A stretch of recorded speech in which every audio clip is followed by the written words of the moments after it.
কোরবানি ঈদের ১ মাস আগেই আকাশচুম্বী মশলার বাজার।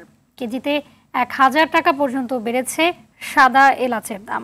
২২০০ টাকা কেজির সাদা এলাচ এখন বিক্রি হচ্ছে ৩২০০ টাকায়। তার চেয়ে ভালো মানের এলাচের দাম উঠেছে ৪,০০০ টাকায়। অন্য মশলার দামও বাড়তি। জিরা, লবঙ্গ, গোলমরিচ সহ সব মশলার দাম কেজিতে ২০০ টাকা পর্যন্ত বেড়েছে। খুচরা ব্যবসায়ীদের দাবি, পাইকারিতে বাড়তি দামে কিনতে হচ্ছে বলে খুচরা বাজারে দাম বেড়েছে। এদিকে ভারত থেকে পেঁয়াজ আমদানি শুরু হলেও বাজারে এর প্রভাব পড়েনি, বরং ৪ দিনে দাম বেড়েছে ১০ টাকা।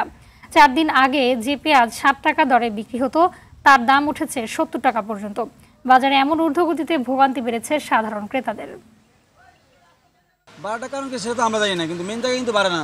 চাইনিজ যা হয় আমাকে বাংলাদেশি হয়। জিরাকে আমি ৩০০ টাকা নর্মালটা, আর ভালোটা ৩৫০-৪০০, এখন তো ১,০০০ টাকার উপরে।